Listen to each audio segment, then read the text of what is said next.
सबसे पहले कल क्या क्या इंपॉर्टेंट चीज़ सीखी थी, इसलिए एक मैंने कहा ये वर्ड यूज़ करना शुरू करता है, इससे रोज़ ये लिखा रहेगा तो अच्छा लगेगा बच्चों को। ठीक है,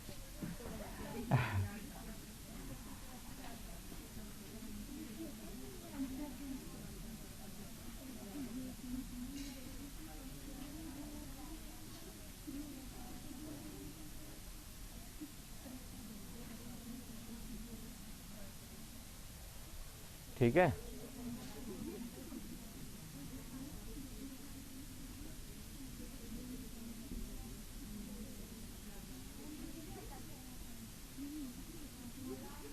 एक तो हम लोगों ने ये पढ़ा था, दूसरा हम लोगों ने पढ़ा था कि संपोषी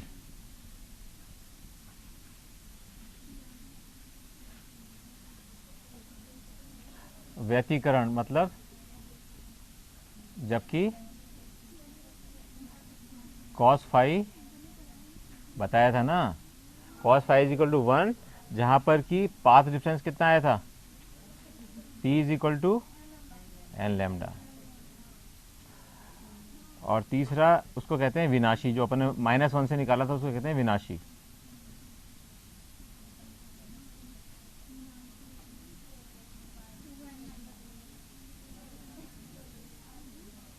उसमें अपन ने p कितना निकाला, 2n-1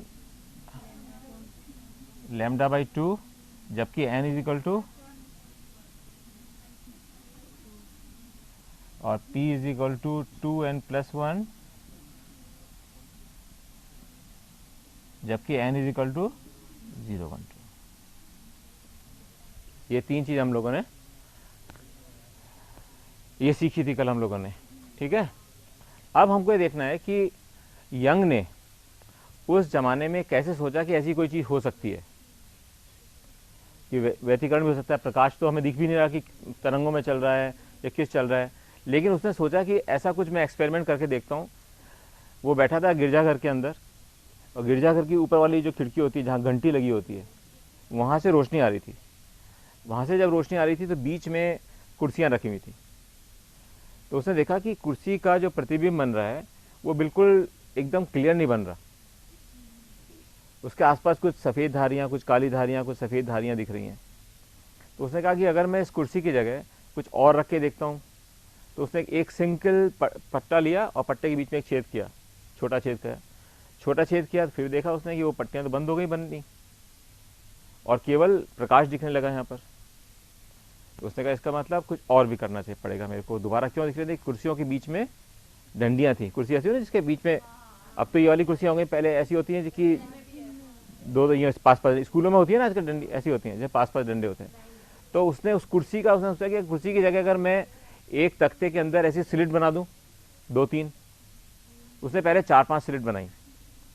उसने 4-5 स्लिट बनाई तो भी दिखा कि हल्के हल्का तो फर्क दिख रहा था, लेकिन ज़्यादा नहीं दिख रहा था। एक्सपेरिमेंट करते करते वो इस नतीजे पर पहुंचा कि अगर मैं उस एक स्लिट के आगे अगर मैं 2 स्लिट रखता हूँ तो मुझे कुछ सफ़ेद फ्रिंजेस दिख रही हैं और कुछ काली फ्रिंज दिख रही हैं। तब उसने सोचा कि इसका मतलब ये हुआ कि जो मैंने वेव की थ्योरी निकाली थी, लाइट को मैंने जो वेव कहा था, इसका मतलब काफ़ी कुछ ठीक है, क्योंकि वेव होगी तभी ऐसा कुछ हो सकता है, नहीं तो ऐसा कुछ हो ही नहीं सकता।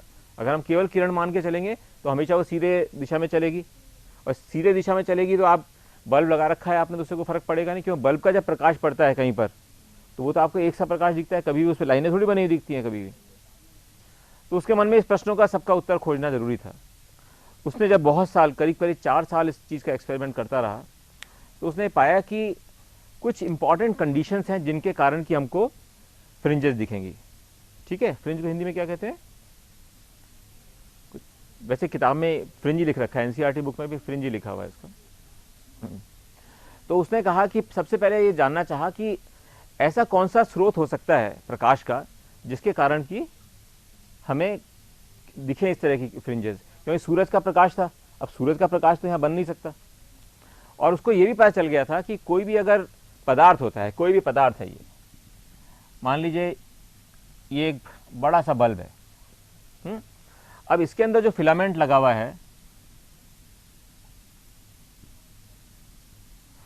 इस फिलामेंट के अंदर जब प्रकाश निकल रहा है तो उसमें ऐसा तो हो नहीं रहा कि किसी एक बिंदु पर निकल रहा हो प्रकाश, और प्रकाश बहुत सारे बिंदुओं से निकल रहा है, जितना बड़ा फिलामेंट है उन सब जगह से प्रकाश निकल निकल के बाहर आ रहा है। जबकि प्रकाश कब निकलता है परमाणु में? जबकि कोई इलेक्ट्रॉन, कक्षा तो होती नहीं, मैंने आपको पहले बताया था, कुछ कक्षा नहीं होती। मैंने आपको बता दिया था पहले कि कभी भी कोई भी इलेक्ट्रॉन नाभिक के चारों ओर चक्कर नहीं काट रहा होता। ये मैंने पहले दिन जब शुरू की थी क्लास आपको बताया था, उसी चीज़ का रिवाइज कर रहा हूँ कि कभी भी कोई भी इलेक्ट्रॉन किसी भी तरीके से नाभिक के चारों ओर चक्कर नहीं काटता है। ये तो अपने मन में क्लियर रखना।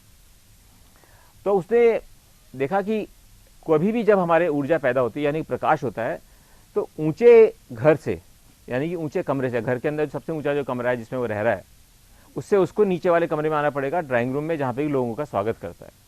और अगर जैसे ही ऐसे इलेक्ट्रॉन नीचे आता है तो उससे ऊर्जा पैदा होती है। क्यों? क्योंकि हमको पता है कि कोई भी पोटेंशियल एनर्जी, उसको यूँ निकाल के देखो कि अगर हम किसी सीढ़ी से नीचे उतर के आ रहे हैं तो अपने को कोई मेहनत नहीं करनी पड़ती, और इसका मतलब जो हमें एनर्जी जो थी हमारी खर्च नहीं हो रही, बेसिकली हम नीचे आ रहे हैं तो, क्योंकि पोटेंशियल एनर्जी यहाँ थी, उससे हम पोटेंशियल एनर्जी कम करते चले जा रहे हैं। तो ये जो एनर्जी जो कम हो रही है, ये इलेक्ट्रॉन प्रकाश के रूप में परमाणु देता है। इसका मतलब हो कि हर परमाणु जिसके अंदर की इलेक्ट्रॉन नीचे वाले घर में आ रहा है, वो प्रकाश को पैदा कर रहा है। अब यहाँ पर तो हजारों परमाणु हैं, हजारों लाखों करोड़ों परमाणु हैं। अब हर जो भी परमाणु है वो अपनी लाइट उसमें निकाल रहा है। जिसने मान लो 2 उसके इलेक्ट्रॉन थे, उसके नीचे वाले उसमें गिर गए, वो तो बंद हो जाएगा। अब दूसरा, अब 1 करोड़ में से 1 कम हो गया। अब वो 1 करोड़ में से, पता है 1 करोड़ नंबर कम बता रहा हूँ तो और भी ज्यादा होता है, एग्जाम्पल के रूप में बता रहा हूँ। इस प्रकार प्रत्येक इलेक्ट्रॉन थोड़ी थोड़ी देर बाद प्रकाश की एक तरंग निकालेगा। लगातार इतने सारे हैं, अभी इसने निकाला, फिर उसने निकाला, कुछ पता भी नहीं हमको कौन सा निकालेगा, ये बिल्कुल नहीं पता। ये उसी तरह से नहीं पता जिस प्रकार की हमको ये नहीं पता होता है कि कोई भी नाभिक के चारों तरफ जो इलेक्ट्रॉन रह रहा है वो कहाँ पर है। अब पता था अनसर्टेनिटी प्रिंसिपल जो होता है कि हाँ, अनसर्टेनिटी, बिल्कुल नहीं हमको पता कि कौन सा इलेक्ट्रॉन एक्चुअल में कहाँ होता है, ये अभी तक कोई नहीं पता लगा पाया। अंदाज है कि इन घरों में रहता है, उस घर के अंदर अपने कमरे में जा सकता है, बाथरूम में जा सकता है, पूजा घर में जा सकता है, वगैरह वगैरह। लेकिन हर परमाणु जिसके अंदर भी ऊर्जा के एक स्तर से नीचे वाले ऊर्जा के स्तर में आ रही है, इलेक्ट्रॉन अगर आ रहा है, तो उसमें प्रकाश पैदा होता है। कहने का अर्थ ये कि अगर हम इस बल्ब को जलाते हैं तो हजारों लाखों उसके अंदर परमाणुओं का द्वारा नीचे जाने के कारण प्रकाश निकल रहा है। जब हजारों लाखों निकल रहे हैं तो पहला वाला और दूसरे वाला या चौथा वाला कौन सा है, इसका हमें कुछ नहीं पता चलता।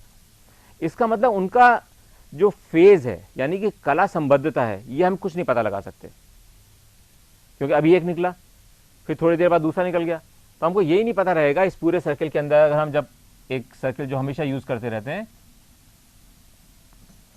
कि पहला इलेक्ट्रॉन मान लो यहां निकला, इस जगह से फेज अंतर था, फिर दूसरा पता नहीं आया तो उसको पहले वाले इतना ही फेज अंतर था, फिर तीसरा आया यहां था, किसी का यहां पे फेज अंतर था नेगेटिव। इसका मतलब हमें यह बिल्कुल नहीं पता कि ये इलेक्ट्रॉन्स कैसे एक दूसरे के साथ मिलकर प्रकाश को दे रहे हैं। बस ये हमें पता है कि हर जब भी हो रहा है ऐसे नीचे जा रहा है तो एक तरंग निकल रही है और जिसके कारण कि प्रकाश बन रहा है। इस मुद्दे पर वो पहुंचा तो उसने देखा कि इसका मतलब ऐसा कैसे करें कि कला संबद्धता हो जाए। क्यों कला संबद्धता क्यों करना चाह रहे हैं? क्योंकि हमने कहा है कि ये जब f कांस्टेंट रहता है, जब f की कोई वैल्यू रहती है, यानी कि चाहे f1 रहे, f नहीं 5, जब 5 1 रहे या 5 2 रहे या 5 3 रहे, ऐसे कैसे कर सकते हैं कि 2 तरंगे चल रही हैं और जिसका 5 हम आपस में कनेक्ट कर दें। तो उसने देखा कि प्रकाश में तो हो नहीं सकता ऐसे, एक कोई बल्ब डाल लिया, 4-5 बल्ब लगा के देखे कि नहीं हो रहा। तब उसने सोचा कि अगर ऐसा करें कि एक ही स्रोत के प्रकाश को 2 भागों में बांट दें। इसका क्या मतलब हुआ कि अगर मान लीजिए यहां पर आपका प्रकाश है,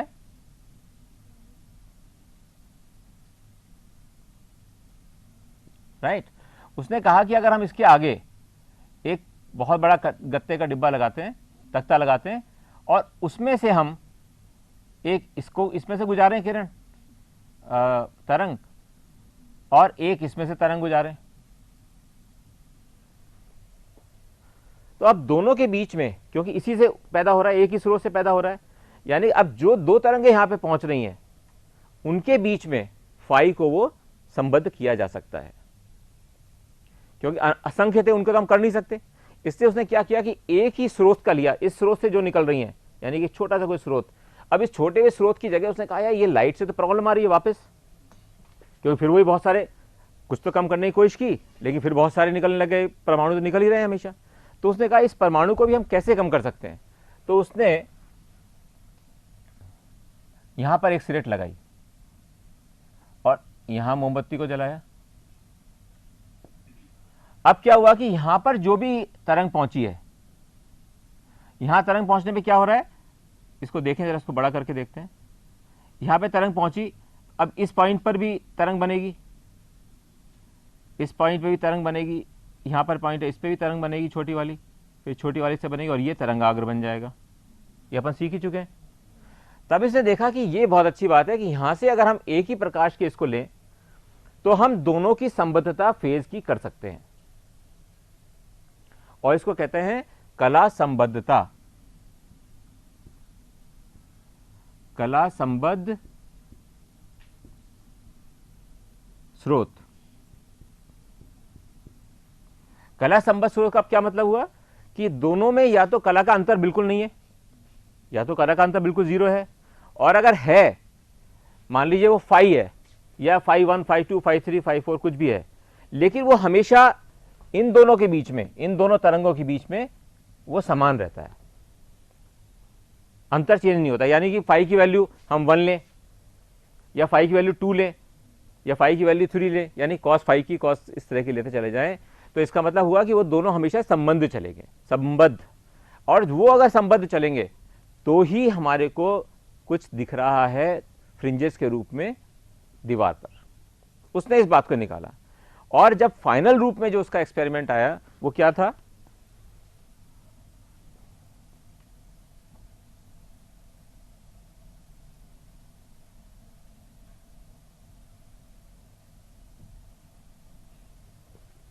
उसने क्या किया कि इसमें यहां पर एक छिद्र बनाया या एक स्लिट बनाई,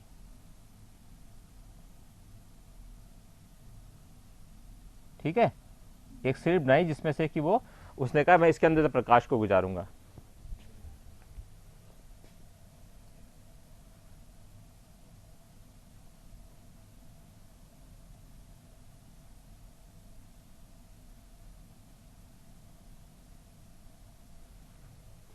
और उसने यहां पर 2 स्लिट बनाई जिससे कि 2 कला संबद्ध तरंगों को वो पकड़ सके।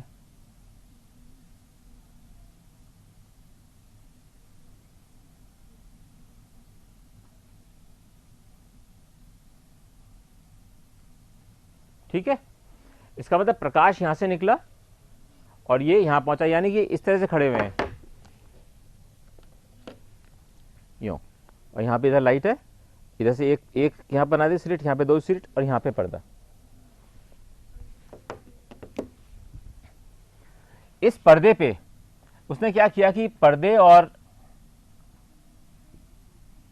व दोनों स्लिट्स, यानी कि जिसको कहते हैं S1 S2 और इसको कह देते हैं स्लिट S1, पर्दे व S1 S2 की दूरी, ये बहुत इंपॉर्टेंट चीज है, दूरी उसने रखी 2 मीटर।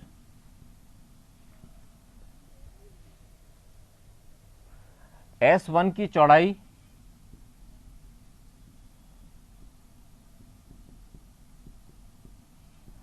उसने रखी 1 मिलीमीटर।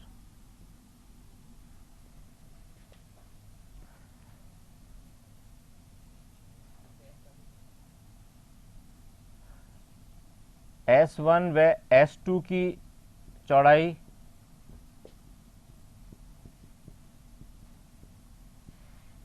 उसने कर दी 0.3 mm।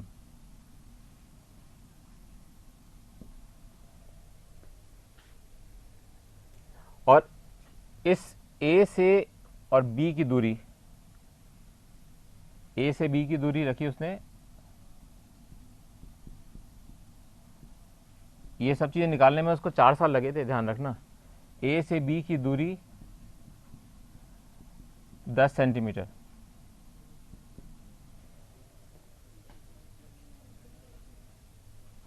और S1 और S2 के बीच में दूरी 2 मिलीमीटर। जब उसने ये किया तो स्क्रीन पे उसको इस तरह की फ्रिंजेस दिखी, डार्क देन वाइट, फिर डार्क, फिर वाइट,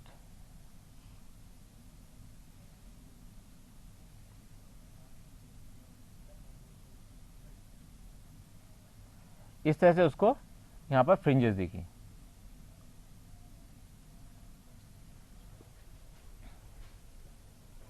उसने देखा कि अचानक से क्या हुआ कि जब प्रकाश आ रहा था और प्रकाश के अंदर हमको जो फ्रिंज दिख रही है, वहाँ पे एक काली फ्रिंज है, उसके बाद एक सफ़ेद, फिर एक काली, फिर प्रकाश, फिर काली, फिर एक ब्राइट, फिर काली, फिर ब्राइट। ऐसा कैसे हो गया? जो हम लोगों ने कंक्लूजन निकाला था कि किस प्रकार आई उसका जीरो हो जाता है, वो भी प्रूव करेंगे अपन कैसे होगा। तो उसने देखा कि इस तरह की फ्रिंजेस बन जाती हैं यहाँ पर, लेकिन उसको ये समझ में नहीं आया कि ये फ्रिंजेस जो हैं इसका कोई प्रैक्टिकल एग्जाम्पल तो दिखता नहीं है वर्ल्ड में। ये तो मैंने एक्सपेरिमेंट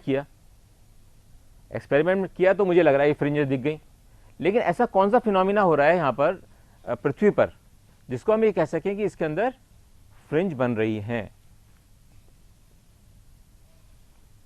कोई बता सकता है?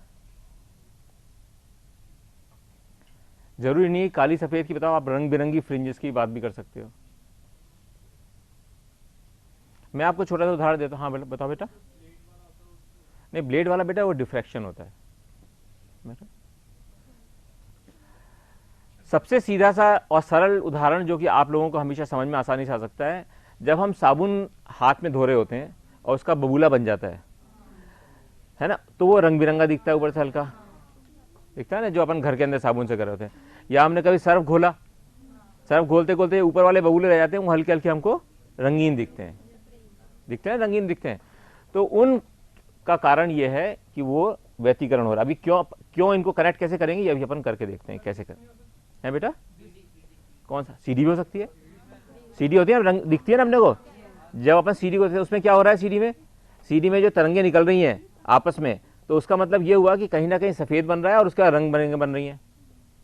बता बेटा। बिल्कुल हो सकता है। कोई भी थिन फिल्म, कोई भी बहुत पतली फिल्म होगी, या कोई बहुत ही पतला स्लाइड होती है, इसमें खून के सैंपल लेके उस पर लगा के रखते हैं, उनमें भी दिखता है। आपको दिखता है उसके अंदर, आप उसको देखें तो आपको दिखेगा ये। तो ये सारा का सारा इंटरफेरेंस के कारण होता है, यानी कि व्यतिकरण के कारण होता है। अब जब उसने देखा कि ये वाली होती है, तो इसकी अब थ्योरी क्या है, इसको थ्योरी को समझना हमारे लिए अत्यंत आवश्यक है। अब इसको अगर हम ऊपर से काट दें हॉरिजॉन्टल यूं, तो ये कैसे दिखेगा? यहां दिखेगा एक स्लिट,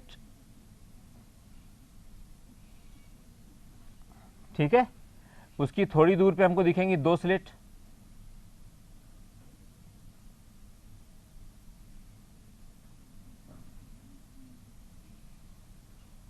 ऊपर से काट रहे हैं ना हम। अगर हमने इसको ऊपर से काट देंगे तो 2 स्लिट दिखेंगी। अगर ये यूं रखा हुआ है, यहां पर एक स्लिट है और यहां एक स्लिट है, ऊपर से काटेंगे तो केवल 2 उनके वो कटे हुए हिस्से दिखेंगे, 2, पूरी स्लिट नहीं दिखेगी, ऊपर कटे हुए हिस्से दिखेंगे। यानी कि अगर इसके अंदर एक स्लिट यूं है और एक स्लिट यूं है, तो ऊपर से देखोगे तो क्या दिखेगा यहाँ पे? ठीक है, तो यही हम लोग यहाँ देख रहे हैं। ये रखा हुआ है ना, जो हमें दूरी अपने ज्यादा दिखाई है, लेकिन ये दिख रहा है हमको ऊपर।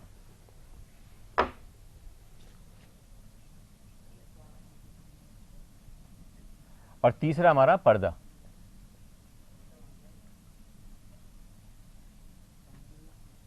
जिस पर कि अब उसने इसको कैसे समझाया, यह है इंपॉर्टेंट बात। उसने कैसे समझाया कि हो क्या रहा है। उसने पहले कोशिश करी कि भाई हम इसको सीधी रेखाओं में समझा पाएं, तो कुछ समझ में आया नहीं। अगर सीधी रेखा यहाँ चली गई, एक यहाँ चली गई, कुछ का फर्क नहीं पता चला। उसने कहा केवल इसको तरंग की ही हम थ्योरी से इसको समझा सकते हैं। अर्थात हम लोग ये जानते हैं कि जैसे ही यहाँ से तरंगाग्र चल रहे थे,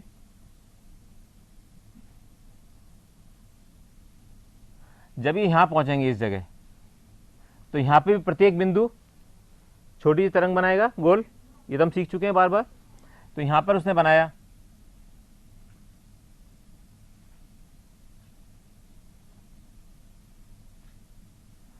इसी प्रकार इधर बनेगा, फिर गर्त, फिर श्रृंग, फिर गर्त,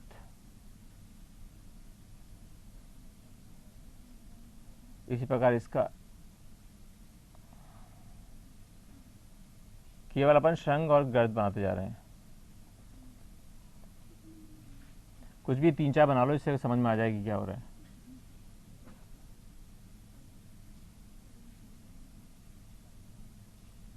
अपन सिद्ध क्या करना चाह रहे हैं पता चल जाएगा आपको।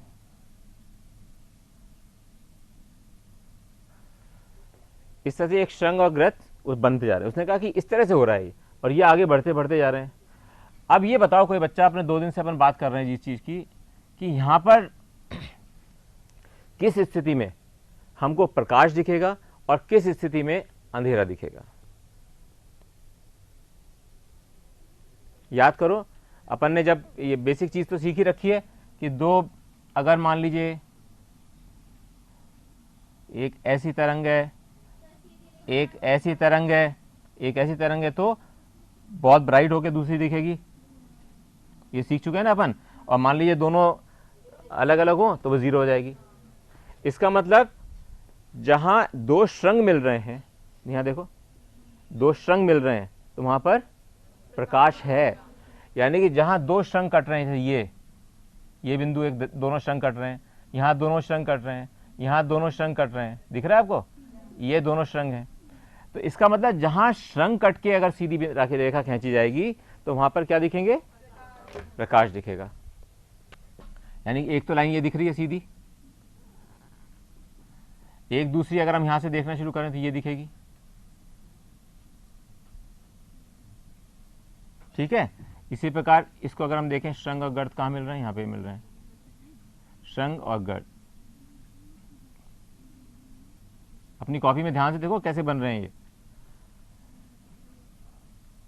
तो इसका मतलब हुआ इस जगहों पर तो हमको क्या दिखेगा, प्रकाश।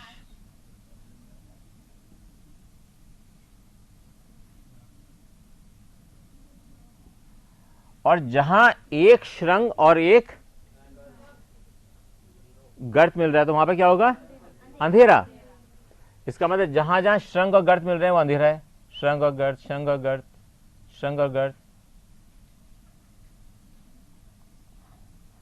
ये बिल्कुल आपको अपनी कॉपी बनाएंगे, बिल्कुल सही से नजर आएगा आपको ये। हाँ बताता हूँ ना, रियल में कैसा दिखेगा, दिख रहा है। अभी वही बना देता हूँ, एक सेकंड रुक जाओ। रियल में कैसा दिख रहा है, देखो जहां प्रकाश आ रहा है वहां दिख रहा है इस तरीके का, जहां अंधेरा आ रहा है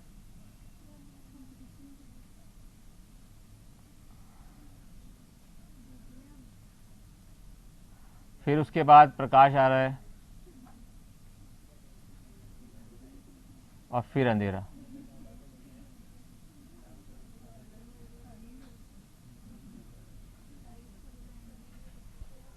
ये ऐसे दिखेगा, ठीक है। इसका मतलब हम ये भी कह सकते हैं कि यहां पर क्या हो रहा है, अगर हम इसको अपने वाले सिद्धांत को लगा के देखें तो एक किरण, ठीक है, और दूसरी भी यहीं पर, तो इसका क्या होगा, ज्यादा हो जाएगा ये। यानी जहां प्रकाश है वहां पर ये हो रहा है, ठीक है। ये बात अच्छी से समझ में आई या नहीं आई? रियल में एक सफेद पट्टी, एक काली पट्टी, एक सफेद पट्टी, एक काली पट्टी। हाँ बोलो बोलो बच्चे। रियल लाइफ में क्यों नहीं दिखता? अब सबसे बड़ी बात है कि रियल लाइफ में जो बल्ब जलाते हैं तो क्यों नहीं दिखता हमको ऐसा? बताओ, कोई बच्चा बता सकता है कि अगर रियल लाइफ में जब इतने लाइट जली हुई है, बल्ब जले हुए हैं, फिर इसमें क्यों नहीं दिखती ऐसी वाली किरणें?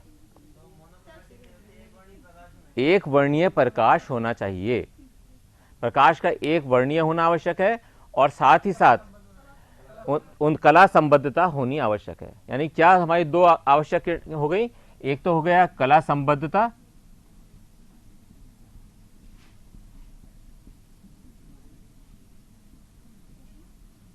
और दूसरा समान वर्णीय। समान वर्णीय का मतलब क्या होता है, जैसे एक उदाहरण बताओ, समान वर्णीय का कोई उदाहरण बता सकता है? या तो श्वेत प्रकाश, श्वेत है ना, या सोडियम का पीला प्रकाश, सोडियम लैंप। अपन ज्यादातर एक्सपेरिमेंट्स में इसलिए सोडियम लैंप यूज करते हैं क्योंकि वो एक वर्णीय होता है, एक ही कलर का। यानी कि उसका क्या मतलब हुआ एक वर्णीय, मतलब एक ही तरंग दैर्ध्य होता है, उस प्रकाश के प्रत्येक बिंदु में एक ही तरंग दैर्ध्य होता है। लेकिन जो प्रकाश हम देख रहे हैं इसमें तो हर अलग अलग तरंग दैर्ध्य है, लाल रंग का अलग है, ब्लू रंग का अलग है।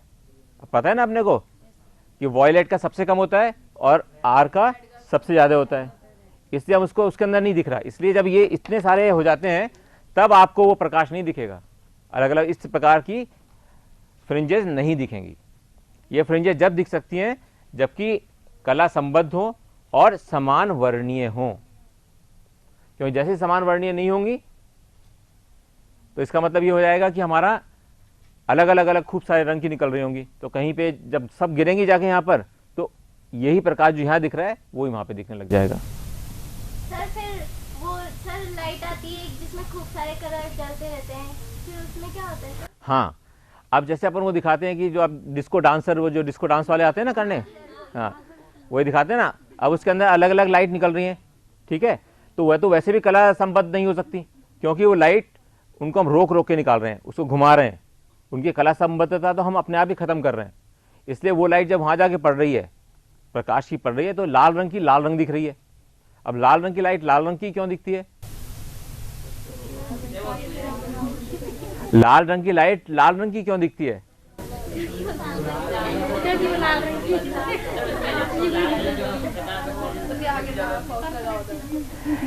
इसका मतलब ये हुआ, नहीं आप काफी सही आंसर, आपका मतलब ऐसा नहीं कि आप बिल्कुल आंसर से बहुत दूर हो।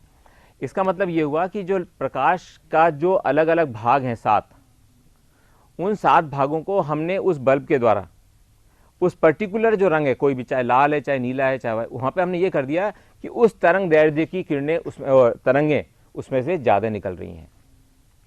हमने नीला बल्ब को क्यों कहते हैं? नीला बल्ब का मतलब हुआ कि नीले रंग की जो तरंग दैर्ध्य है, नीले रंग की वेव का जो तरंग दैर्ध्य है, उस तरंग दैर्ध्य की तरंगें वहां से निकल रही हैं, इसलिए वहां पर वो नीला प्रकाश दिख रहा है। और मान लीजिए इस वाले केस में अगर आप देखो जो आपने बात कही है उसको यहां पे भी देखते हैं, यहां क्या होगा। अगर हमने सफेद प्रकाश लिया, जैसे ये प्रकाश है, इसको सफेद के काफी करीब मान सकते हैं, मान लो हमने एक सफेद प्रकाश लिया। अब सफेद प्रकाश क्या करेगा? अगर हमने सफेद प्रकाश को इस तरह से यहां पर एक्सपेरिमेंट में रख लिया और उनको कला संबद्ध कर दिया, 2 सफेद प्रकाश को, और ये अपने को पता है कि ये सफेद प्रकाश 7 कलरों से मिला हुआ बना है, तो जब ये यहां पर देखेंगे हम, यानी जब श्रृंग उसके जुड़ रहे होंगे, तो वो बीच में तो यहां पर दिखेगा व्हाइट, सफेद, इस जगह तो दिखेगा सफेद, क्योंकि सारे के सारे मिलेंगे, श्रृंग से श्रृंग, श्रृंग से श्रृंग, इसका मतलब आपस में मिलेंगे सारे के सारे, तो वो एक ही जगह बन रहा होगा सबका प्रतिबिंब, और श्रृंग श्रृंग श्रृंग मिल रहे हैं, तो यहां पे तो दिखेगा सफेद। और उसके पास पहली वाली कौन सी दिखेगी, आपको बता सकता है बच्चा? कैसे बताया? Very good, I am very happy, मुझे बहुत खुशी है आपको पता है, क्योंकि ये क्वेश्चन कम से कम 5 या 6 बार आ चुका है कि अगर कभी सफेद प्रकाश का स्रोत यूज किया जाए तो यहां पर किस तरह की फ्रिंजेस बनेंगी। तो एग्जैक्टली ऐसी बनेंगी, पहली वाली सफेद फ्रिंज होगी, उसके पास वॉयलेट, और यहां पर होते होते यहां रेड होगी। इसका मतलब हमेशा सफेद और काली नहीं बनेंगी, लेकिन अगर हम सफेद प्रकाश यूज करेंगे और इस तरह के एक्सपेरिमेंट में यूज करेंगे तो पहली वाली किरण, क्योंकि सारे मिल जाएंगे वहां पर श्रृंग सबके, तो वहां पर पहले तो वो दिखेगी हमको सफेद, उसके बाद में जैसे जैसे उसका फेज डिफरेंस बढ़ता चला जाएगा वो वायलेट, ग्रीन और रेड तक पहुंच जाएंगे। ठीक है, इसका प्रैक्टिकल एग्जाम्पल हो गया, समझ में चल सकते हैं अब आगे थ्योरी पे। इसकी थ्योरी 5 मिनट की है, इसलिए कोई ज़्यादा दिक्कत नहीं है। आज 10-15 मिनट एक्स्ट्रा मन में बैठ के करना, जिससे कि अपन 10-15 मिनट एक्स्ट्रा बैठ जाएं। ये मानसिक रूप से बना के रखना, 10-15 मिनट एक्स्ट्रा बैठने के लिए, ठीक है। अब हम देखते हैं, इसी चित्र को देखें, अपनी कॉपी में इस चित्र को जरूर बना लेना, क्योंकि ये चित्र जो है हमेशा काम आएगा।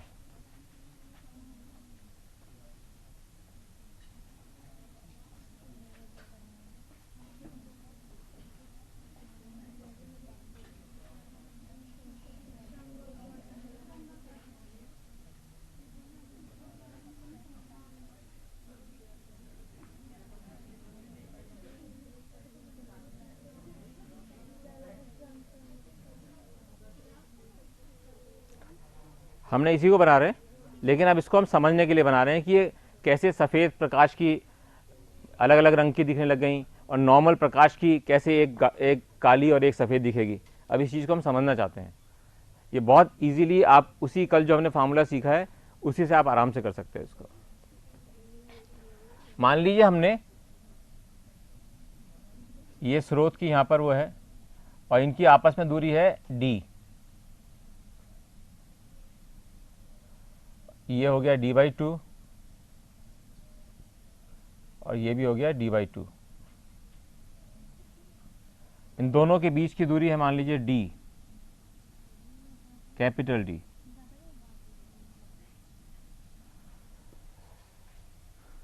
ये समझना इसलिए ज़रूरी है क्योंकि डिफ्रैक्शन इसी के ऊपर आधारित है, पोलराइजेशन भी इसी के ऊपर आधारित है। अब हमने कहा कि एक तरंग यहाँ से चली और वो यहाँ पहुँची, एक तरंग यहाँ से चली और यहाँ पहुँची। मान लो ये मध्य बिंदु से x दूरी पर है,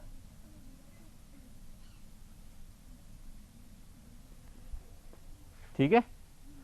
अब यहां से जो निकली, जो कि कला संबद्ध है, वो भी वहां पे पहुंचेगी,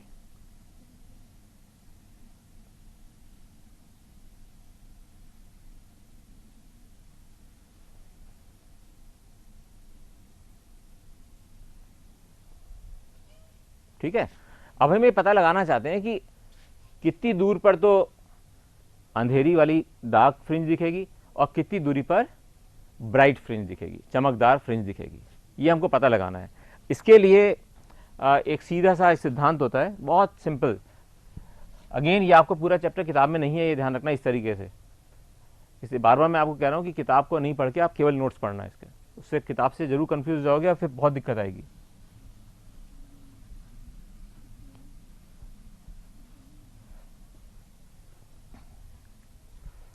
तो हम इसको अगर एक बार जो फ्रिंज बन रही थी उसके हिसाब से देखें एक बार। मान लीजिए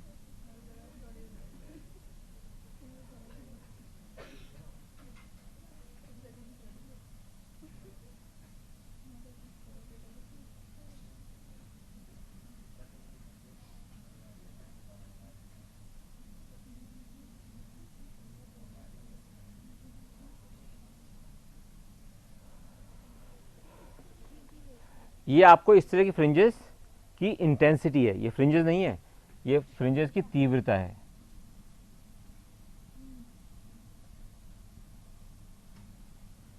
ये तीव्रता दिख रही है,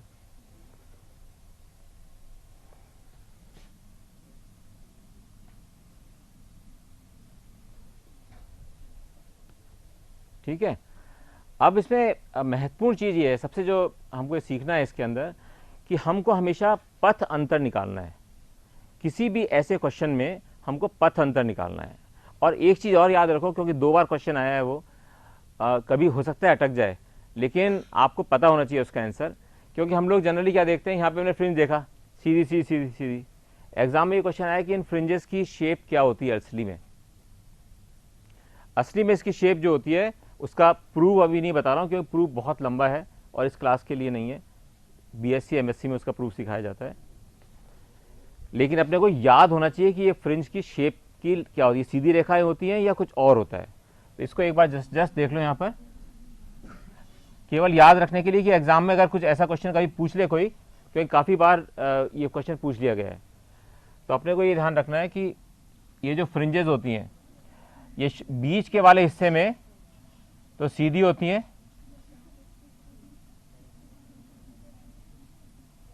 लेकिन जैसे जैसे हम इसके दूर बढ़ते जाते हैं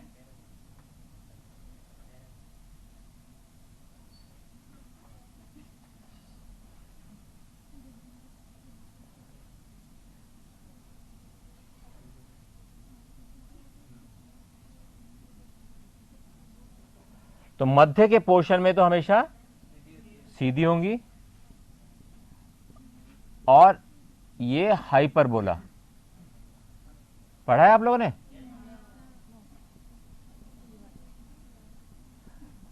इसको आपको अभी कोई इसका डेरिवेशन की इंपॉर्टेंस नहीं है, लेकिन आपको याद रहना चाहिए कि तरंगे जब आती हैं तो जो हमारे यहाँ पे फ्रिंजेस बनती हैं बीच वाले पोर्शन में तो सीधी दिखती हैं, लेकिन जैसे जैसे हम बीच के पोर्शन से दूर जाते जाएंगे वो हाइपरबोलिक शेप लेती जाएंगी। ये बहुत इंपॉर्टेंट चीज है, याद रखना।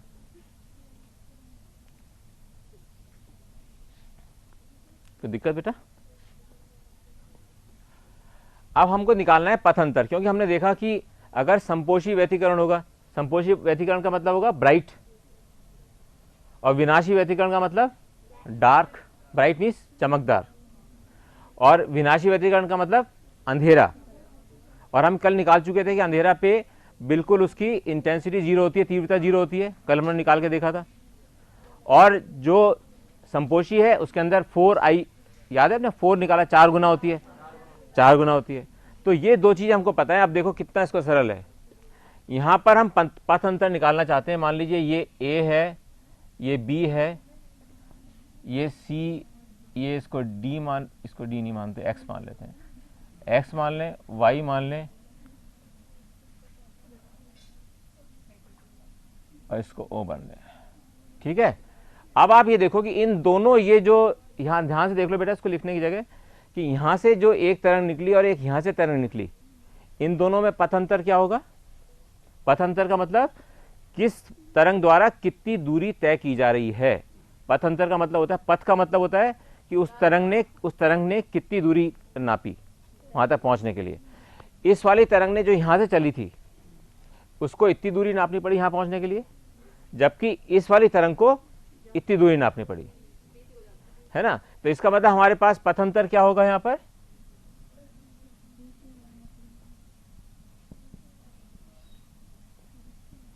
BC माइनस,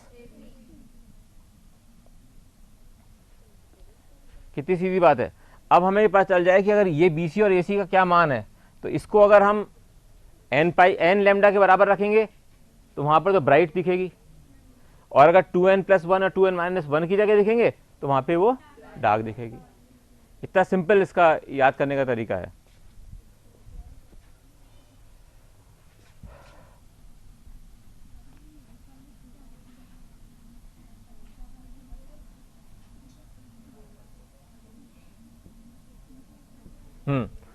अब बच्चे, कौन बच्चा इसमें से बताएगा कि BC और AC की वैल्यू निकालने के लिए, जो नीचे दिखेगा नहीं, अपन इधर आ जाते हैं, तो अपन ये देखें कि AC स्क्वायर क्या है।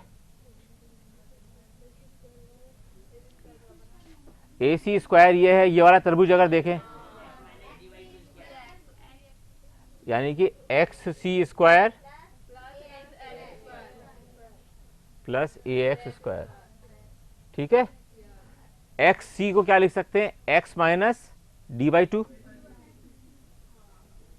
लिख सकते हैं। कोई भी बच्चे को थोड़ा भी कंफ्यूजन है बता देना भैया। प्लस AX क्या है? D square.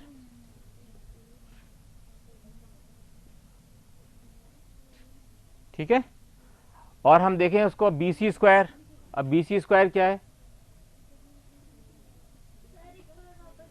हाँ बच्चे देखो, हम कह रहे हैं इस वाले, ये त्रिभुज देखो, त्रिभुज कौन सा है? त्रिभुज ACX, त्रिभुज ACX। उसमें हमने कौन सी थ्योरम लगाई? पाइथागोरस थ्योरम, जिसके हिसाब से कर्ण का स्क्वायर इज इक्वल टू आधार का स्क्वायर प्लस लंब का स्क्वायर। तो हमने यही लिखा है यहाँ पे, ये कर्ण है, AC का square XC square plus AX square, और BC का स्क्वायर निकालना है।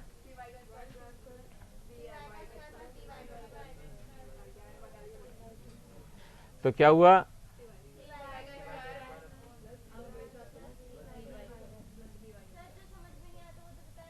क्या बेटे, सॉरी, ये वाली चीज, अच्छा।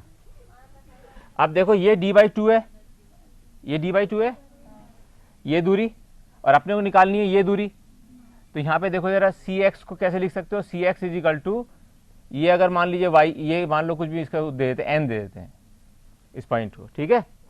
अगर हमने इसको एन दिया तो क्या होगा, सी एक्स क्या होगा, C X is equal to C N minus X N, ठीक है।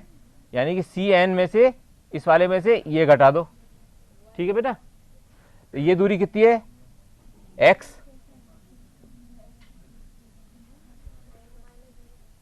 ठीक है बेटा, ये तो x है नहीं है, और इसमें से हमको घटाना है ये वाली दूरी xn, xn, xn क्या है, d/2, यानी कि दोनों स्लिट के बीच की दूरी का आधा। तो इसमें से हम अगर हम घटा दें तो ये आ जाएगा d/2, ठीक है बच्चे। अब इसको अगर हम देखें BC स्क्वायर निकालें तो यहां पर CY स्क्वायर,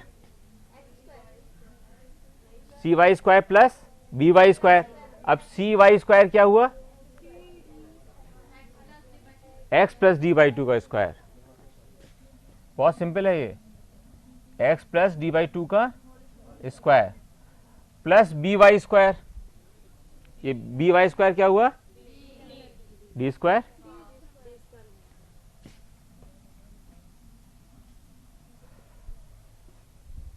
अब आपने ये मुझसे क्यों नहीं पूछा कि AC स्क्वायर और BC स्क्वायर क्यों निकालने पड़ रहे हैं,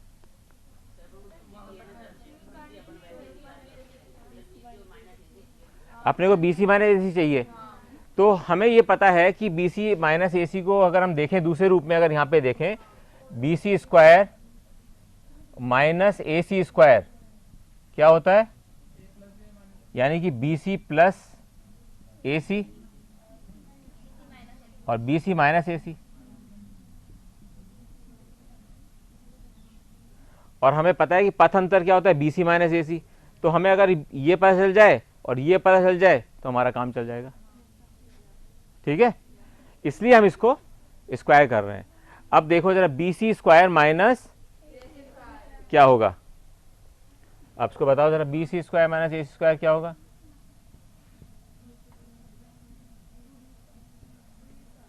2D स्क्वायर कैसे होगा, ये तो माइनस है बेटा, ये x square plus D square by 4 minus x D, ठीक है। ये तो हो गया BC square plus D square, ये तो ये हो गया, ऊपर वाले का लिखा हमने केवल खोल के। अब नीचे वाले को खोल के लिखो, इसके अंदर प्लस ये कर देते हैं माइनस, अब माइनस क्या करना है, x square plus D square by 4 plus x D plus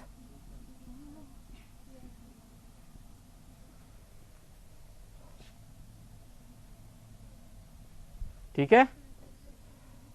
किसी को भी कोई दिक्कत हो तो बता दो भाई। BC square minus AC square,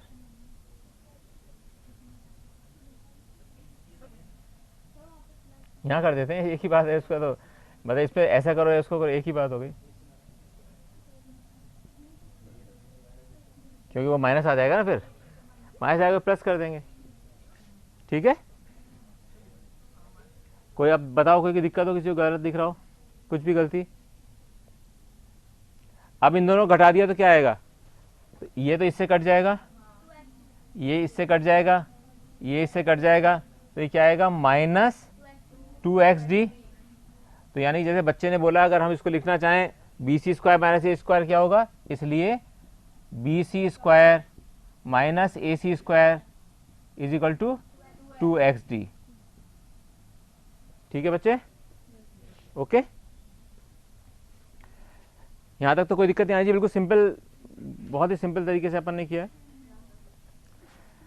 अब हम ये देखें यहाँ पर कि BC square minus AC square is equal to 2xd हो गया, इसका मतलब ये हो गया 2xd, ठीक है, ये 2xd हो गया। अब हमें निकालना है BC माइनस AC, तो क्या लिख सकते हैं, BC minus AC is equal to 2xd upon BC plus AC। ठीक है, ये किसी को समझ में नहीं आया तो बता दो भैया, किसी भी बच्चे को नहीं आया हो तो।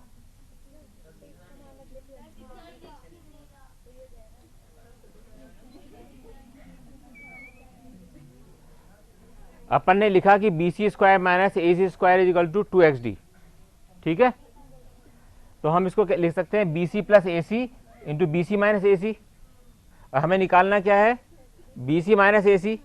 तो यहाँ देखो जरा, BC माइनस AC क्या होगा, 2xd BC प्लस AC। यहाँ पर जब आप देखा होगा ज़्यादा दूरी 2 मीटर रखी गई थी, जबकि इनके बीच में किसी में 0.3 की स्लिट थी, किसी में 1 mm की स्लिट थी, और बीच में डिस्टेंस बहुत कम था। इसलिए हम यहाँ कह सकते हैं कि BC is equal to AC is equal to D, लगभग। अगर हम इसको लिखें तो यहाँ क्या हो जाएगा, ये BC minus AC 2xd upon 2d, यानी कि xd अपॉन d। अब एक क्वेश्चन आपके मन में आना चाहिए था, क्यों नहीं आया अब तक?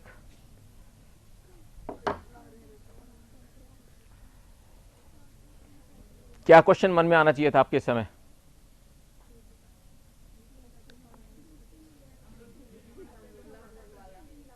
बोलो बेटा, इस समय इस स्टेज पे क्वेश्चन मुझसे पूछना चाहिए, तुम लोगों ने क्यों नहीं पूछा? नहीं, लगभग तो है, क्योंकि अपन ने देखा कि बिंदु इतनी दूर तो होते नहीं है, तो बिल्कुल पास में है। ये तो ठीक है, ये तो ठीक हो गया कि BC is equal to AC is equal to D। यहाँ पे आपको पहला क्वेश्चन ये पूछना चाहिए था कि अगर BC is equal to AC है, अगर यहाँ रख देंगे तो वैसे ही 0 हो जाएगा। हाँ, तो लगभग 0 हो जाएगा। अगर लगभग 0 हो जाए फिर इसको क्यों कर रहे हैं अपन यहाँ पे? ये क्वेश्चन आना चाहिए था ना आपके मन के अंदर। ये देखना चाहिए था कि जब मैं BC इज इक्वल टू यहाँ पे AC लिख रहा हूँ इज इक्वल टू D, आपको कहना चाहिए था यहाँ पे तो ये D इसके तो 0 हो गया। इसके अंदर मैंने आपको कल भी पूछा था कि आपने त्रुटियों वाला चैप्टर किया है नहीं किया है ना? तो त्रुटि वाले चैप्टर में एक चीज बड़ी सिंपल सी सीखी थी हम लोगों ने कि अगर 1 लाख है, 1 लाख है और उसका डिस्टेंस में फर्क है 1, अरे 10 लाख समझ लो,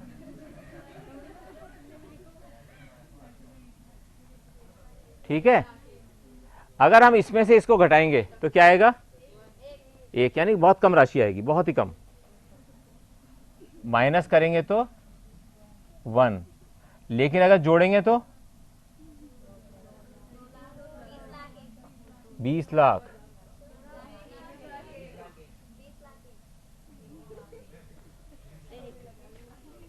ठीक है, इसलिए अब समझे क्यों हुआ फर्क। इसलिए हमने जब BC प्लस AC लिया तो इसको हम नेग्लेक्ट नहीं कर सकते थे, क्योंकि BC प्लस AC तो दुगनी राशि हो गई, बहुत बड़ी राशि हो गई है।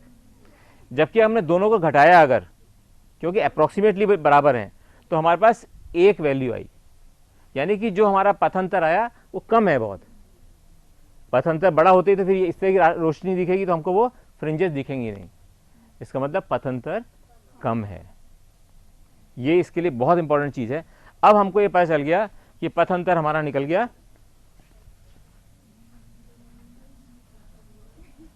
कहीं भी किसी बच्चे को लग रहा हो ना टफ है तो मुझे बता देना इसको। ये बिल्कुल सिंपल मैथ्स है 10th क्लास की, उसको अभी तक तो कुछ अपने कॉम्प्लिकेशन नहीं यूज किया। हम लोगों ने निकाल लिया पथ अंतर, पथ अंतर कितना है, XD अपॉन D, जबकि x कोई भी दूरी है किसी भी पॉइंट की, है ना, x कोई भी दूरी है, अपन अभी पता नहीं कि x कौन सा ले रहे हैं, लेकिन एक x अपन ने मान लिया था, कोई सा भी पॉइंट ले लिया अपन ने। अब देखो यहां पर, अब अगर हम देखते हैं कि संपोषी व्यतिकरण हो, अगर संपोषी व्यतिकरण हो तो क्या होगा,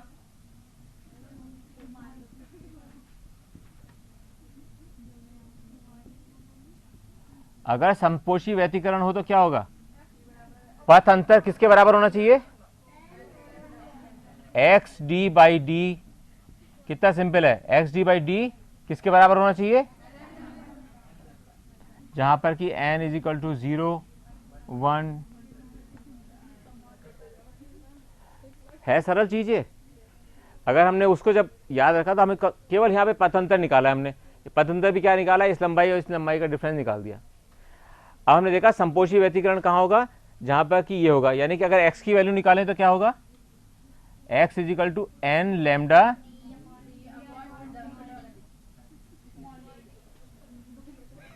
ठीक है। x इज इक्वल टू अगर 0 रखते हैं तो क्या होगा, x इज इक्वल टू, अगर 0 रख, n इज इक्वल टू 0 रखते हैं तो x इज इक्वल टू, और n इज इक्वल टू 1 रखेंगे तो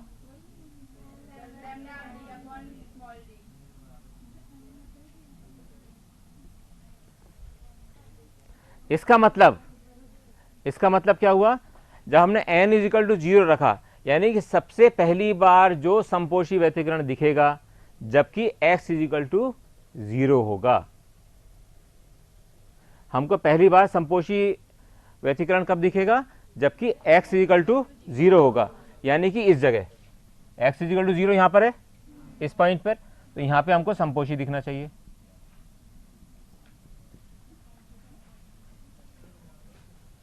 ये बात समझ में आई। फिर पहली बार फिर n इज इक्वल टू 1 रखा, इसको, इसका मतलब हमेशा कहते हैं मध्य संपोषी, ठीक है। अब n इज इक्वल टू 1 रखा तो x is equal to lambda D by D, यानी कि पहला, उसके बाद 0 के बाद जो पहला संपोषी व्यतिकरण दिखेगा वो कब दिखेगा, जबकि x इज इक्वल टू,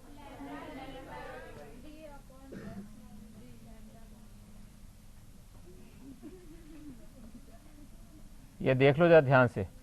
तो इसका मतलब ये आपकी हुई ब्राइट फ्रिंज, क्या कहें ब्राइट फ्रिंज को,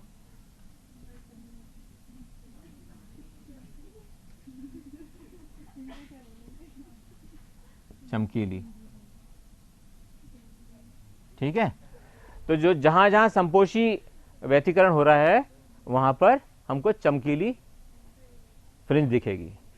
अब अगर हम कहें कि विनाशी व्यतिकरण,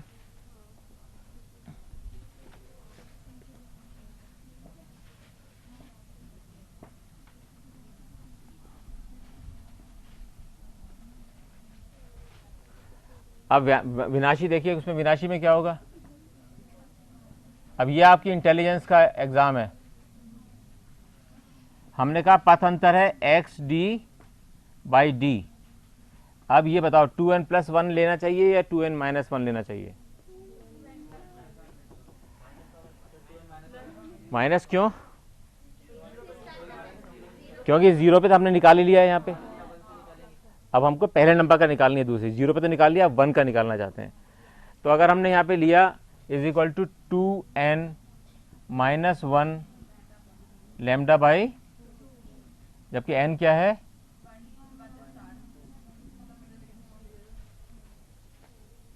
तो यहाँ पर x कितना आ गया, 2n माइनस 1 लैम्डा डी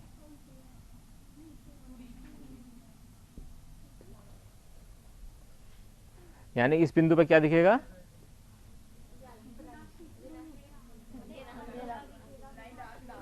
विनाशी, तो अंधेरा दिखेगा, डार्क मीन्स अंधेरा ही दिखेगा, तो यानी कि इस पर अंधेरा दिखेगा। अब अपन देखते हैं कि n इज इक्वल टू 1 लिखें तो, अब हमने n इज इक्वल टू 1 लिखा तो x कितना आएगा, 2n 1 तो 1 हो गया,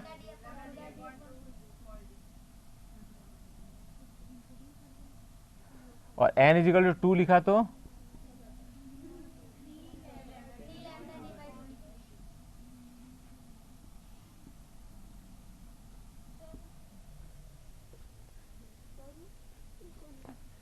मैं कोशिश करता हूँ नीचे नीचे लिखूं, लेकिन थोड़ा बहुत तो चला ही जाता है बेटा, है ना। तो आपने यहाँ देखो आपकी क्या हो रहा है, लैम्डा डी बाई 2d, और यहाँ क्या था, लैम्डा डी बाई डी, यानी कि इसकी आधी दूरी पर, यानी कि जो पहला ब्राइट दिख रहा था जीरो के बाद, उसकी आधी दूरी पर हमको काली रेखा दिख रही है। ये बात समझ में आई? क्या क्या कोई बच्चा बताओ मुझे, क्या समझ में आया? क्यों? अपन ने ये निकाला, ध्यान से सुन लो इसको। देखो, हम लोगों ने ये निकाला कि पहले n इजिकल टू 1 रखने पर, यानी कि पहला विनाशी व्यतिकरण कब होगा? पहला विनाशी व्यतिकरण कब होगा? जबकि x lambda D by 2d होगा, यानी कि इस दूरी के आधी दूरी पर।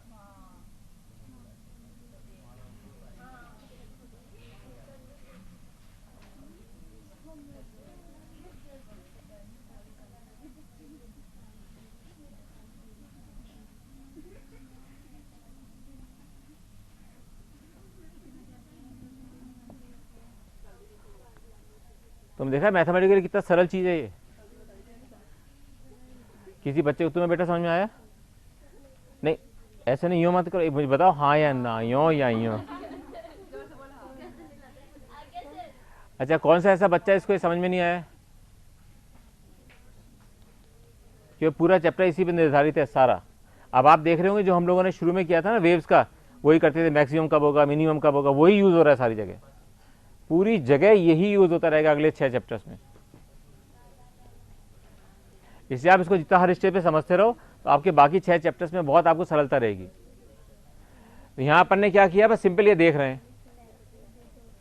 तो पहला डार्क रिंग यहां पर आया फ्रिंज, दूसरा डार्क फ्रिंज यहां आया, ठीक है, फिर यहां पर ब्राइट फ्रिंज आया पहला। अब ये कौन बच्चा बता सकता है कि कोई से 2 ब्राइट फ्रिंज, यानी कि पहला संपोषी यहां पे हुआ और दूसरा संपोषी यहां हुआ, ठीक है, 2 संपोषी यानी कि 2 ब्राइट फ्रिंजेस के बीच में दूरी क्या होगी?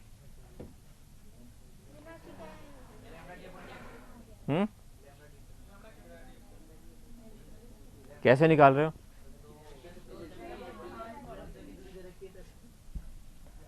हो गया ना कितना सरल? क्योंकि आपने इसको देखना, केवल कितना है डिस्टेंस 2 के बीच में, ठीक है ना। अपने को पता चल गया कि इसके और इसके बीच में है लैम्डा डी बाई डी की दूरी, इसको कहते हैं फ्रिंज विड्थ, ठीक है, इसको कहते हैं फ्रिंज विड्थ। यानी कि 2 ब्राइट फ्रिंजेस के बीच में दूरी और 2 डार्क फ्रिंजेस, और डार्क फ्रिंजेस के बीच में दूरी क्या आएगी? सेम आएगी, ये इसी दूरी से बनते रहेंगे। इसलिए अब इसको हाँ, ये बच्चे ने छोटा क्वेश्चन पूछा, इस बच्चे से मैं बताऊंगा इसको। मन में कोई बिल्कुल अपने मन में डाउट कहीं मत रखा करो। अब जैसे यहां पर ये आया डार्क फ्रिंज, ये है ना, अब ये देखो जरा, हम ये कहना चाहते हैं कि 2 डार्क फ्रिंज के बीच में दूरी क्या होगी। तो एक तो मान लो ये nth तो ये थी, और n-1 की देख लो निकाल के, n-1 तो 2 के बीच की दूरी आ जाएगी। तो यहां पर xn-1 लिखो, क्या होगा? 2n-1 -1 lambda D upon 2d। तो क्या होगा? 2n-2 -1 लैम्डा डी बाई, सही कर रहे हैं इसको?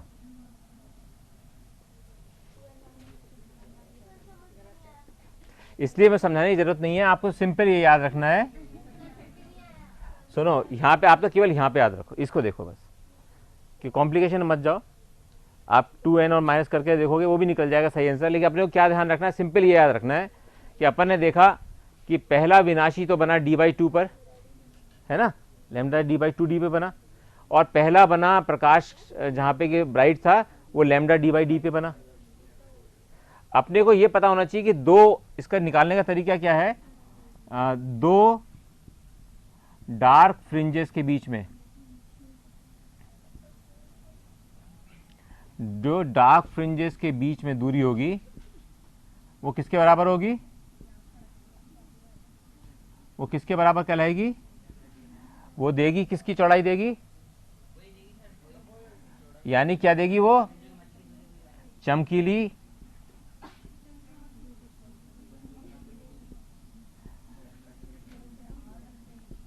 चमकीली फ्रिंज की दूरी। ये बात समझ में आई? अपन देखो यहां देख लो आप कि एक ये डार्क फ्रिंज है पहली, और एक ये ब्राइट फ्रिंज और ये ब्राइट फ्रिंज। इन दोनों फ्रिंजेस के बीच की दूरी क्या होगी? ठीक है ना, तो वो निकल जाएगी डार्क फ्रिंज की। और दो ब्राइट फ्रिंज के बीच की दूरी होगी, वो आपको काली फ्रिंज की दूरी निकाल देगी, काली फ्रिंज की चौड़ाई दे देगी। क्या इसको यूं लिख सकते हैं, दो चमकीली फ्रिंजेस के मध्य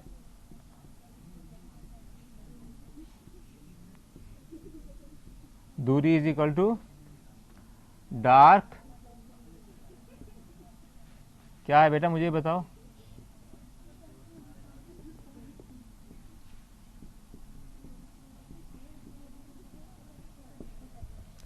इसलिए अपने को इसको कोई कॉम्प्लिकेशन में नहीं जाना, सिंपल इतना याद रखना है कि ये लैम्डा डी बाई डी पे बनता है और ये lambda D by two D पे बनता है।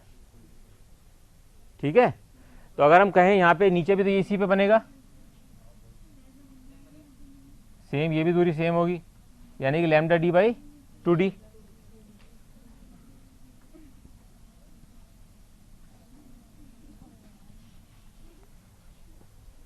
इसलिए पहली सेंट्रल फ्रिंज की चौड़ाई कितनी हो गई? Lambda D by D.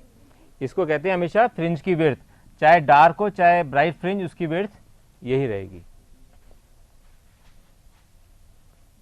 ठीक है, इसलिए वो n-1 n2 कोई चक्कर मत पड़ना, उसमें किताब में दे रखा कर करके, उसमें बच्चा कंफ्यूज होता रहता है कि इसको कैसे निकालें, कि इसको कैसे निकालें। अपने कुछ नहीं करना, बस ये याद रखना है कि पहले को ऐसे निकाला था, दूसरे को ऐसे निकाला था।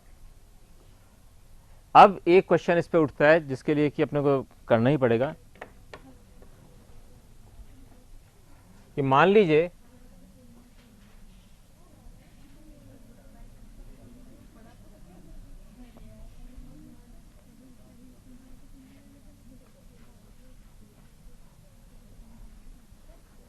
अब ये कौन बच्चा बताएगा, ये क्वेश्चन है, क्वेश्चन के फॉर्म में आया है बहुत बार, और उस तरह का एक नया क्वेश्चन आने की संभावना हमेशा रहती है जो अपन करने जा रहे हैं, कि अगर एक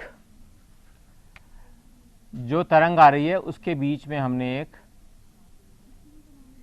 कांच की स्लिट लगा दी, पतली कांच की स्लिट, एक तरंग के बीच में हमने एक कांच की स्लिट लगा दी, अब क्या होगा? मैं पहले पूछूं, क्वेश्चन तो पूरा करने दो, कि अपने को निकालना है कि जो फ्रिंजेस हैं क्या उनकी चौड़ाई में फर्क होगा या उनके स्थान में परिवर्तन होगा। इन दोनों चीज़ों की पूछ रहा हूं केवल मैं, ज़्यादा इधर उधर मत सोचने की कोशिश करो कि उनकी पोजीशन में क्या जो फ्रिंजेस बनती हैं, जैसे फ्रिंज बन रही थी ना, हमने सरल तरीके से यहाँ देख ही रखा है अपने फ्रिंज कैसे बन रही थी।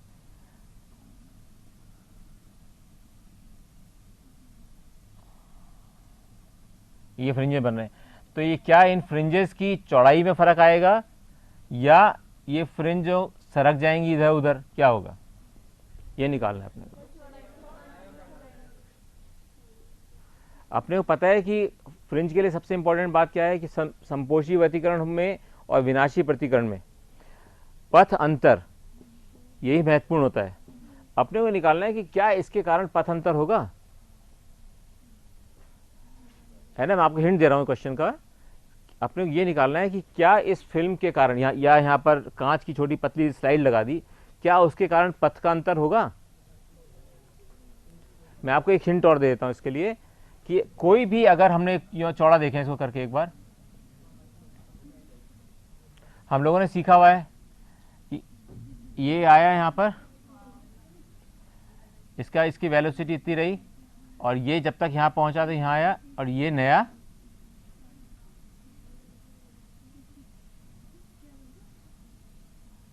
क्या है, ए बी क्या है ये, और जब ये अंदर जाता है तो, और इसके बाद दोनों समान गति से चलेंगे अंदर। इसका मतलब ये हो गया कि अंदर जो है गति कम हो गई है। अपन जानते हैं ना, जो जब म्यू ज़्यादा होता है तो उसकी गति कम हो जाती है, इसलिए ये दूरी कम चल पाया था, जबकि इतनी दूरी ज़्यादा चल पाया था। ये कल किया था ना अपन ने प्रश्न, ये इसमें गति कम हो जाएगी।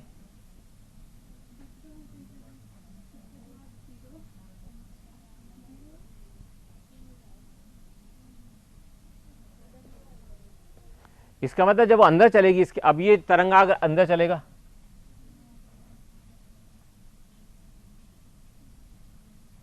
पहले यहां पहुंच जाएगा, फिर यहां से ये तेज हो जाएगा काफ़ी, और ये धीरे पहुंचेगा तो ये धीरे हो जाएगा। इसका मतलब यूँ चलने लग जाएगा, ठीक है ना।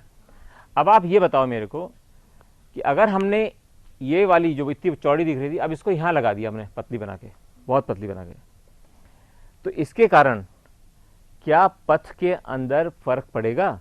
पथांतर में पड़ेगा ना, क्योंकि इसके अंदर जब तरंग जाएगी तो उसकी गति कम हो जाएगी, और गति कम होने का मतलब ये होगा कि जो बाहर जो तरंग जा रही थी वो तेज चल के भागेगी, अगर वहाँ पे नहीं होती। अगर मान लीजिए यहाँ ये नहीं हो रहा, जो जिस गति से तरंग जा रही है उस गति में ये फर्क डाल दिया इसने, धीरे कर दिया ना, क्योंकि इसके अंदर जब गोके गुजर रही है तो उसके अंदर गति उसकी कम हो रही है। अपने को मेनली पहले निकालना पड़ेगा ना इसके अंदर तरंग की गति कितनी हुई, मतलब इस स्लाइड के अंदर तरंग की कितनी गति हुई, जब भी तो पता चलेगा कि वो तरंग आगे कितनी गति चल रहा है। पहले तरंग की गति तो निकालो इसके अंदर। फिल्म में जो हमारे पास स्लाइड है उसके अंदर तरंग की गति क्या होगी?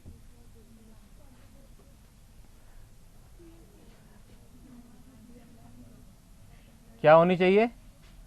तरंग की गति, गति गति गति कहाँ की बात कर रहे हो? पहले उसको पहले म्यू से संबंध स्थापित करना है।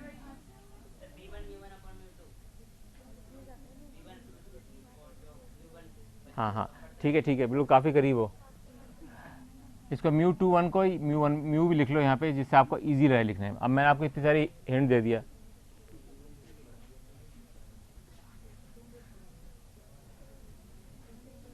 आपको पता है ना म्यू क्या होता है?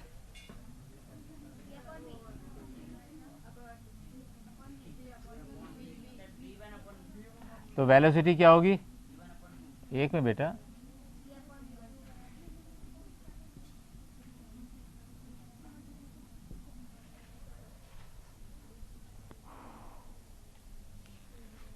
अगर ये इसकी वेलोसिटी हुई तो अब बताओ कितना समय लगेगा?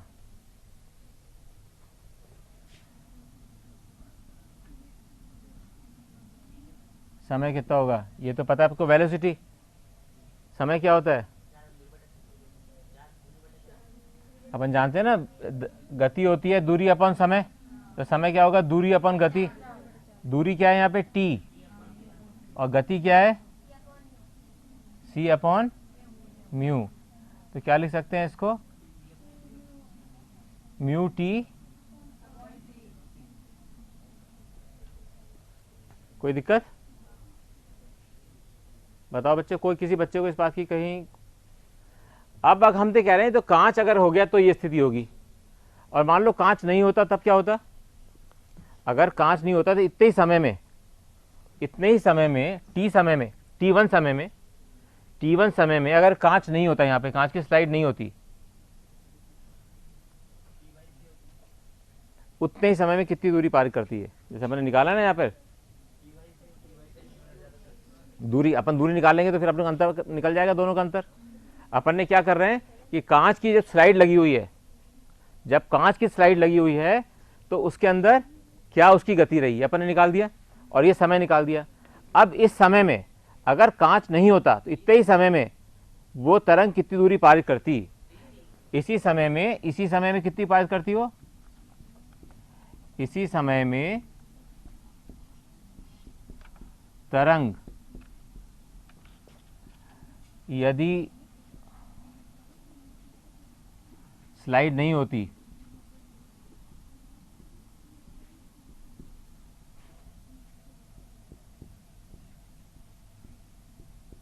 तो कितनी दूरी पार करती?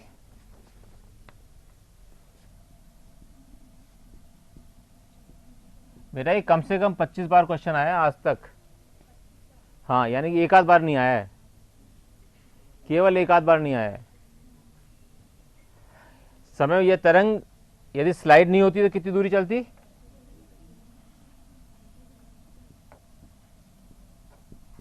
सी t1 समय में अगर स्लाइड नहीं होती तो केवल सी की गति से चलती, तो कितनी होती? सी t1, और t1 की जगह क्या निकाला है हम लोगों ने? t1 की वैल्यू क्या निकाली है?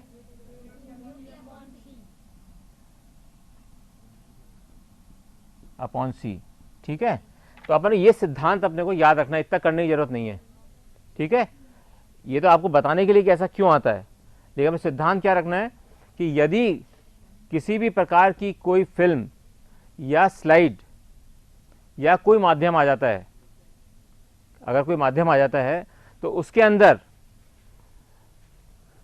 तो दूरी जो हो जाती है वो एक्चुअल दूरी की म्यू टी हो जाती है। यानी कि अगर यहां पर टी थिकनेस है, अगर यहां पर टी थिकनेस है तो इसके अंदर उतनी दूरी में कितना पार करेगी? Mu T. ये ध्यान रखना है। अगर यहां पर स्लाइड नहीं होती तो वो दूरी कितनी पार करती? टी। अब जब हमने यहां पे ये लगा दिया तो पार करेगी ये म्यू टी। ये कितने भी इस तरह क्वेश्चन आ सकते हैं। हो सकता है वो यूं कह दे कि एक बहुत बड़ी हमने ये लगा दी जिसका कि म्यू है और जिसके अंदर ये दूरी एक्स है, तो अपने एकदम पता रहना चाहिए कि इसके अंदर क्या होगा? Mu x.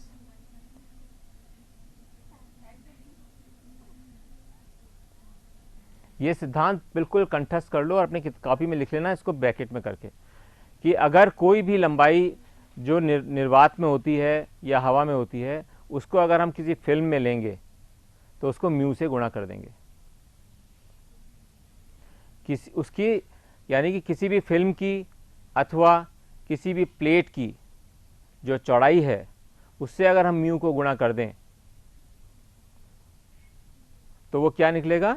वो दूरी निकलेगी जो कि इक्विवेलेंट होगी बिना स्लाइड के।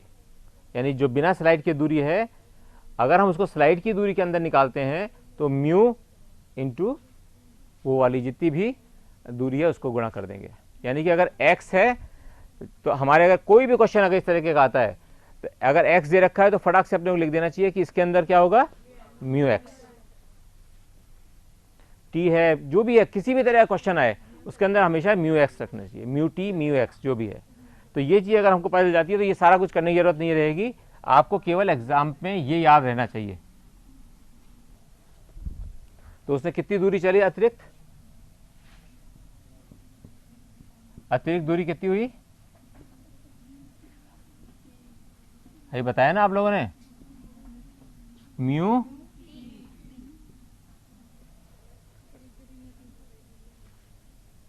इसका मतलब पथ कम चल रहा है अब, क्योंकि स्पीड धीरे हो गई, स्लाइड के अंदर धीरे है, इसका मतलब उसके अंदर धीरे चल रही है अभी, तो एक एडिशनल पथ अंतर आ गया। अगर यहां पर ये फिल्म नहीं होती तो ये चला जाते सीधे। अब चूंकि यहां पर एक फिल्म लगा दी तो उसके कारण पथ अंतर हो गया। पथ अंतर होगा ना, क्योंकि उसकी स्पीड धीरे हो जाएगी इतनी दूरी के लिए, इतनी दूरी के लिए धीरे हो जाएगी, वापस की ठीक हो जाएगी।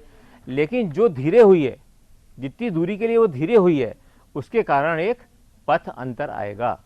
अब बताओ वो पथ अंतर क्या होगा? अब मैंने आपको बिल्कुल एग्जैक्ट बता दिया कि ये तो ये हो गया, तो अब अपने निकालना है कि पथ अंतर कितना, चेंज कितना होगा पथ अंतर। बताओ बेटा, कोई बच्चा बता सकता है पथ अंतर क्या होगा? केवल इस, हाँ किसने बोला, क्या बोलने की कोशिश की? डेल्टा। डेल्टा कैसे आया? अभी तो अपने ये देखना है कि अतिरिक्त दूरी, यानी कि इतनी दूरी उसको अतिरिक्त चलनी पड़ेगी। कुल टी अगर दूरी होती है, अगर मान लो अगर ये स्लाइड नहीं होती तो इसको चलना पड़ता टी, लेकिन स्लाइड लगा दी, इसको ज्यादा चलना पड़ रहा है म्यू टी, तो कितना हुआ डिफरेंस? कितना हुआ? Mu T minus T. अगर मान लीजिए यहाँ पर स्लाइड नहीं होती तो उसी गति से चल जाती जिस पे अपन निकाला था कि उसको t उसकी दूरी है, यानी कि इस दूरी में वही पथ रहता। लेकिन जैसे ही हमने एक स्लाइड लगा दी यहाँ पर जिसका कि अपवर्तनांक म्यू है, तो उसके कारण म्यू टी दूरी होगी, यानी कि एडिशनल उसके अंदर अतिरिक्त पथ अंतर, जिसे कहते हैं अतिरिक्त पथ अंतर जुड़ गया उसके अंदर।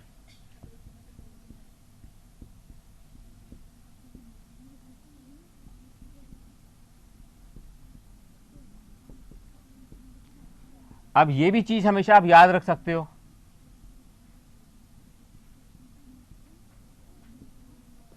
कि यदि, ये भी लिख लो आप, यदि टी चौड़ाई की कांच की प्लेट अथवा फिल्म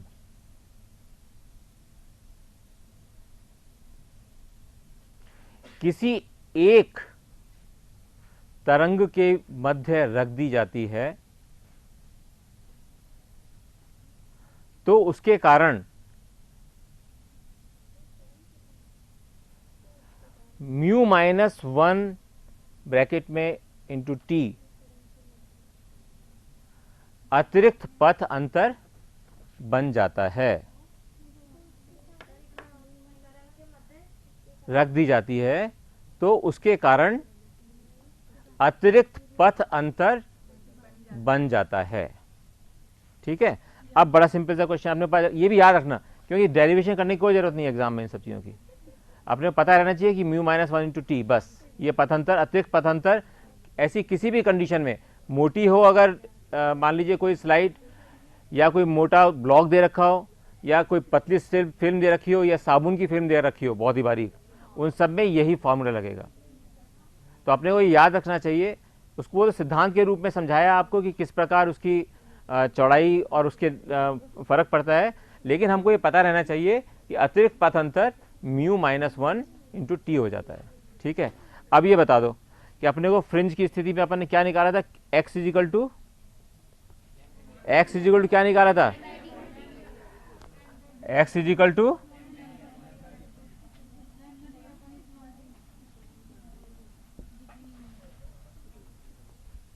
अगर हम लोगों ने x is equal to lambda D by D निकाला था, और हमने ये भी हमको पता था कि सबसे पहले x इजिकल टू क्या निकाल रहे थे, पथ अंतर इंटू डी बाई डी, पथ अंतर ये तो निकाला था,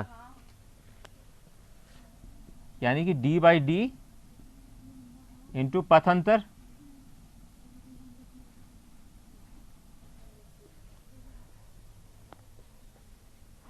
अब बताओ x इजिकल टू क्या होगा, कौन बच्चा बताएगा। x अगर ये x है तो अगर मान लीजिए नई फ्रिंज x डैश पे बन रही है तो क्या होगा, ये करके आना कल, इसका सॉल्यूशन किताब में नहीं मिलेगा।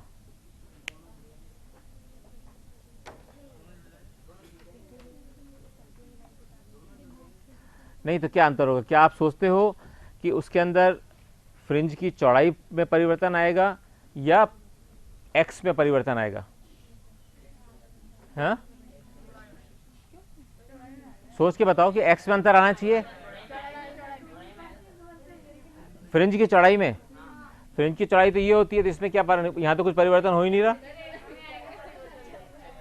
फ्रिंज की चौड़ाई तो ये है ना, इसकी फ्रिंज की चौड़ाई में x के कारण कोई फर्क नहीं आ रहा है। फ्रिंज की चौड़ाई क्या फार्मूला देखो पहले, ये beta is equal to lambda D by D, ना तो हमने तरंग का लैम्डा चेंज किया है क्योंकि तरंग की आवृत्ति वही रही, ना हमने डिस्टेंस दोनों के बीच का चेंज किया। बेटा इस बात को सुन लो, इसका कारण जो है वो सुन लो अच्छी तरीके से, क्योंकि ये कारण अगर नहीं सुनोगे आप तो ये आपको जो आज करके नहीं ला सकते कल क्वेश्चन। अगर इस केस में फ्रिंज की विड्थ चेंज होती, मान लो चौड़ाई चेंज होती, तो इनमें से ऐसी कोई चीज चेंज हो जानी चाहिए थी। हमने देखा कि फ्रिंज की चौड़ाई क्या है, beta is equal to lambda D by D. हमने जो प्रकाश लिया है उसकी तरंग दैर्ध्य को चेंज नहीं कर सकते क्योंकि उसकी आवृत्ति सेम है, इसका मतलब लैम्डा तो सेम रहा, डी उन दोनों पर्दे और उसके बीच की दूरी है, ये भी चेंज नहीं हुआ, डी दोनों स्लिट्स जो हैं उनके बीच की दूरी है, वो भी चेंज नहीं हुई।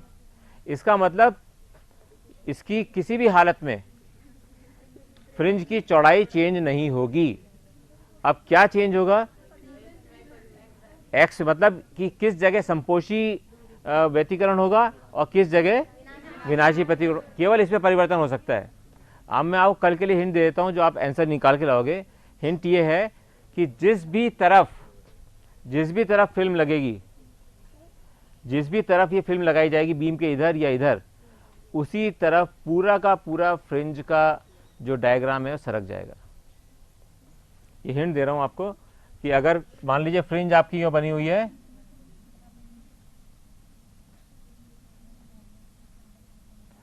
तो ये क्या हो जाएगा, ये पूरी की पूरी यूं सरक जाएगी डेल्टा एक्स से, यानी ये यहाँ पे वाली जो फ्रिंज थी ये डेल्टा एक्स दूरी पे सरक जाएगी।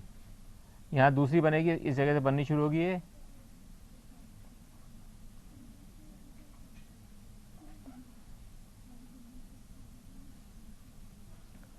ये आपको हिंट दिया है कल के लिए।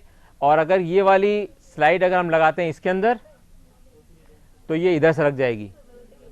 अब ये अर्थ ये निकाल के लाना है आपको, ये कैसे होगा, ठीक है। और एक क्वेश्चन घर के लिए दे रहा हूं, वो भी लिख लो जल्दी से। एक क्वेश्चन लिख लो।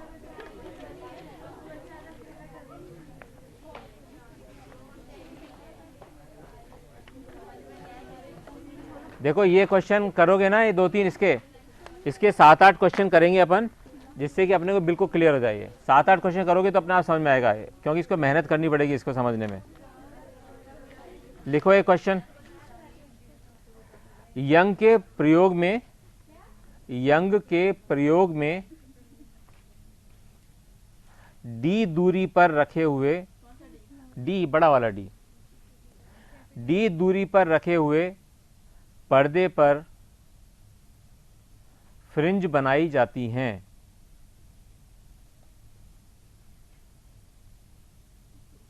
ठीक है। यदि पर्दे को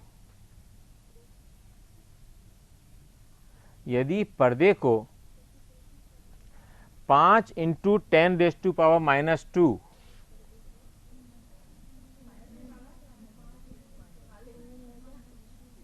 मीटर स्लिट की दिशा में सरकाया जाता है।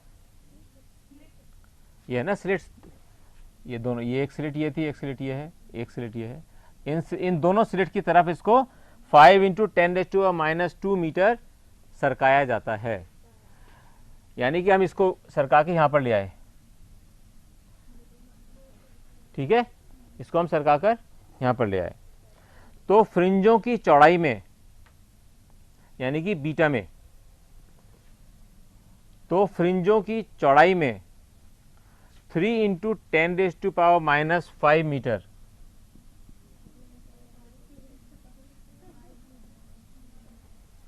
का परिवर्तन होता है।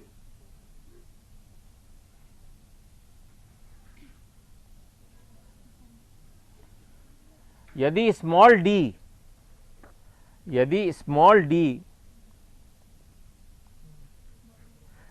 10⁻³ मीटर है,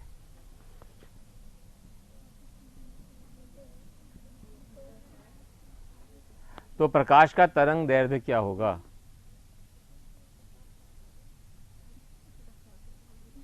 ठीक है। और इसका सॉल्यूशन है 3 लाइन में।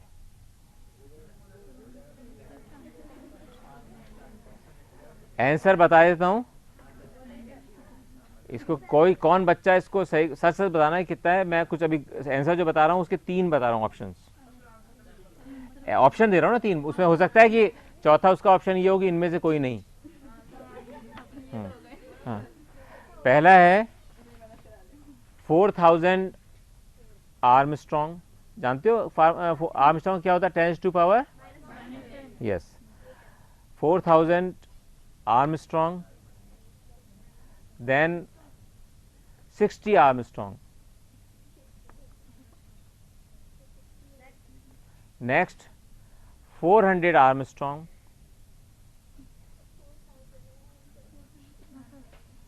fifth 6000 Armstrong, हाँ, मैं अभी एक और दूंगा, पांचवा भी दूंगा, और पांचवा इसमें से कोई नहीं, इसमें से कोई नहीं। फोर्थ है 6000 आर्मस्ट्रॉन्ग। ठीक है, इसको करने में मेरे हिसाब से इसको करने में आपको लगना चाहिए 1 या 1.5 मिनट। घर पे अगर 10 मिनट लगा के भी करते हो, इसका आंसर निकाल के आना। ठीक है, इसमें ये बस 3 तरह के क्वेश्चन ही आएंगे, एक बीच में स्लिट लग गई, एक इसमें ये सरक गया, और एक पूरे के पूरे उपकरण को तेल में डुबो दिया।